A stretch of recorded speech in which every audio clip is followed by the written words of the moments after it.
Welcome to the second WBC RRI.net podcast. Today we have with us Dragan Stoiljkovic from the University of Novi Sad, and we will be talking about the gender dimension in research as an important way for contributing to gender equality and creating more inclusive research results. Basically, gender dimension in research means that gender is part of the research design and systematically controlled throughout the research process without necessarily being the main focus of the analysis. The benefit of incorporating the gender dimension include increased scientific creativity and excellence, as well as inclusion of all potential users of products and services. This is best paired with an intersectional approach to include other characteristics, for example, age, income, education, location, or ethnicity. Dragan has MI in sociology with more than 10 years of work experience as a project manager and grant writer, as well as professional experience with EU IPA cross-border cooperation projects and managing other EU-funded grants. Also, Dragan is experienced with writing business plan for SMEs and projects for various non-governmental organizations, helping organizations with topics concerning social and sustainable development, human rights, media, and socialization of marginalized groups. He's also a licensed trainer for EU grant writing, organizational management, and social inclusion, as well as alumni of the Friedrich Naumann Foundation. Welcome, Dragan, to our podcast. We're looking forward to learning more on how to integrate gender dimension in the different processes of research. Thank you. Greetings from my side as well, and thank you for the opportunity to be the part of this podcast series, which is dedicated to the gender equality as one of the main keys, let me say, for the responsible research and innovation. And I'm glad to be here to present and talk about this topic, which we can talk about the whole day, but fortunately, we only just have a small portion of time. Okay, so gender dimension means integrating sex and gender analysis into research. What does it mean in practice? Well, generally, when we talk about in trailing gender dimension into research, the first thing that comes to mind of the general scientists or researchers within universities, improving gender equality within science. And we always talk about STEM, the science, technology, engineering, and mathematics. And those fields are more broadly in society, which is needed in society. So basically, let me just have a brief history of that. In March 2020, the European Union adopted this gender equality strategy from 2020 to 2025, and it provides a framework to advance gender equality in Europe and beyond. What exactly gender dimension entails? It's actually introducing sex gender analysis in all phases of research. For example, there are scientific and research opportunities where you can incorporate gender dimension in all stages of research.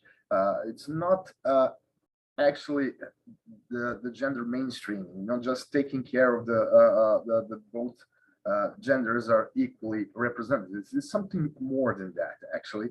Of course, when we talk about STEM, for example, we need to also have in mind the different areas of research and why does the gender question itself is important when we conduct research. For example, I don't know if our listeners or audience know that, for example, seatbelt is designed for an average size man, not for the women.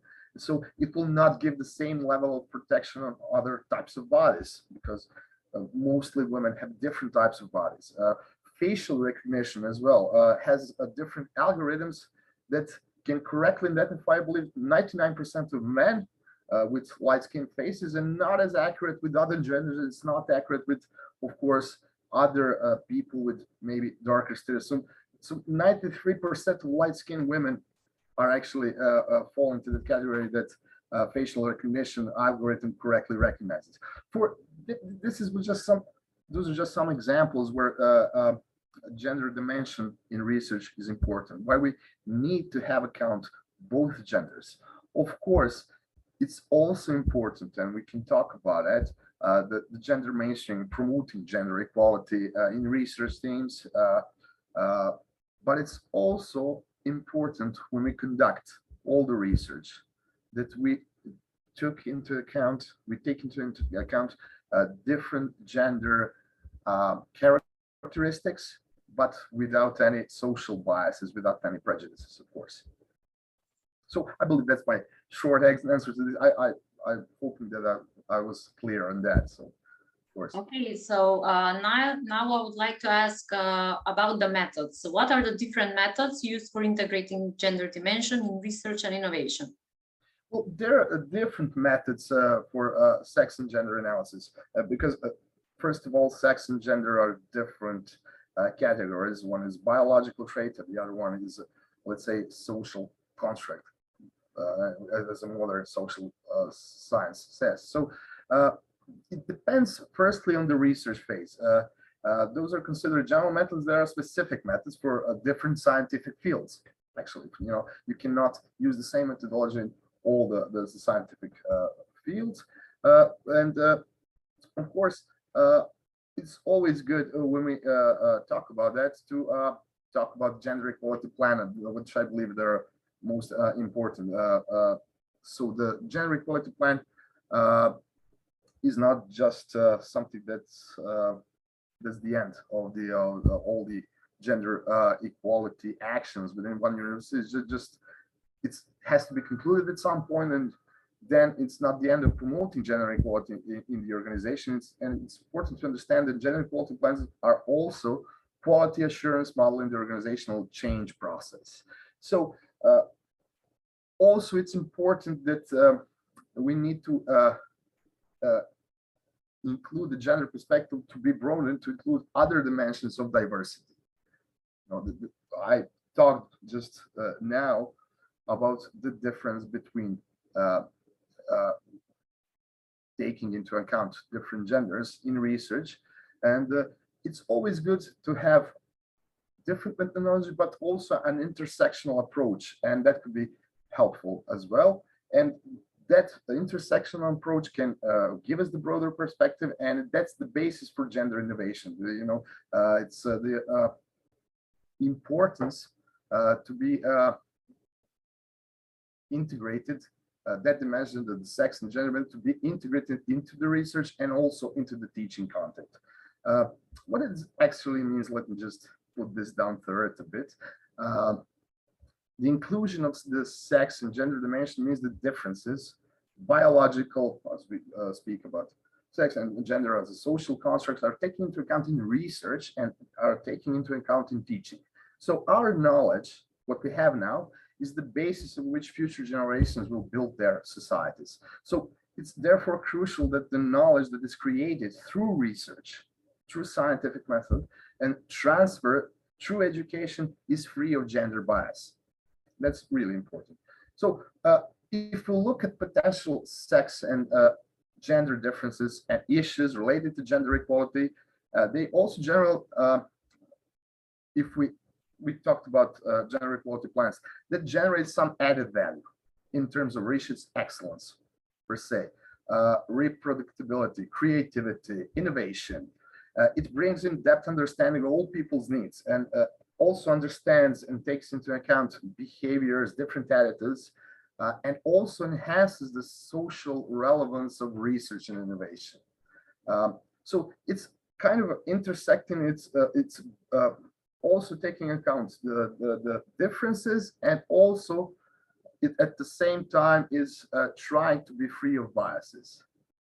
So there are those two perspectives if we speak about methodology. One is let's be free of biases, and the second one, let's just take into account the differences in order to produce more excellence in research and innovation. It's kind of, like opposite views and opposite methodology, but it isn't actually. So every kind of, if we want to conduct a solid research and solid innovation, to achieve solid scientific excellence, those two opposite methodologies and those two opposite stands has to be taken into account. So I believe I was more or less clear on that. This was quite helpful. Thank you for sharing with our audience. Can we share some resources or tools that can help in the overall process? Yes, there is this IGAR, I believe, tool. It's those are some valuable resources available for further consultations. Of course, IGAR tool is good. It's a part of the website. You can find it at EIGE, europa.eu, and you can also take a look at the Gender Academy, and of course there are tools. It's always important, for example, if we speak about STEM in technical sciences, we have to see what kind of research are we conducting, and based on that, those tools are offering different gender equality training materials. For example, if you want to implement equality measures in institutions, there's one set of tools.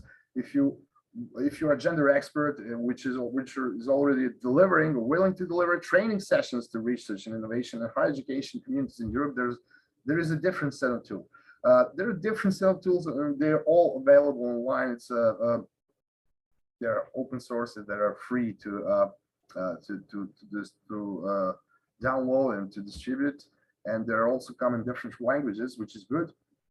And there are also practical examples, which is good actually. So those are you can actually try to use this tool, which is good for the different higher education institution. If you want to, for example, implement gender equality plan, and if you're a gender expert trainer and you want to train someone to be more aware of the different gender biases and how to avoid them or take into account the gender perspective, there's also another set of tools. So those are basically also those two tools available online, but the IGAR tool is the most comprehensive one.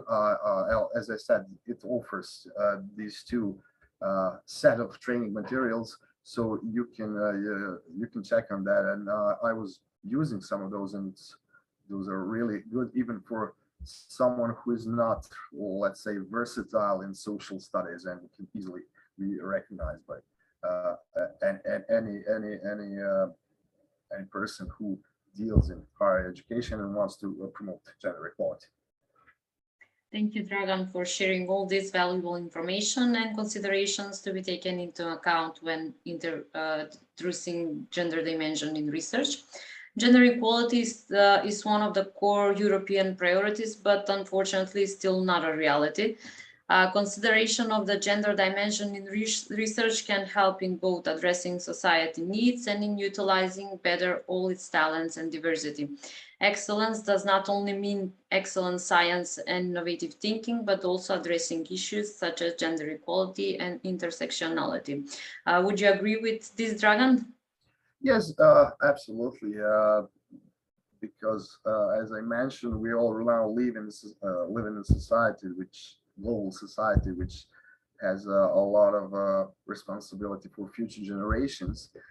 And some 100 and 200 years ago, there were many women scientists, for example, who cannot pursue their careers for different reasons, but those reasons are mostly gender biased.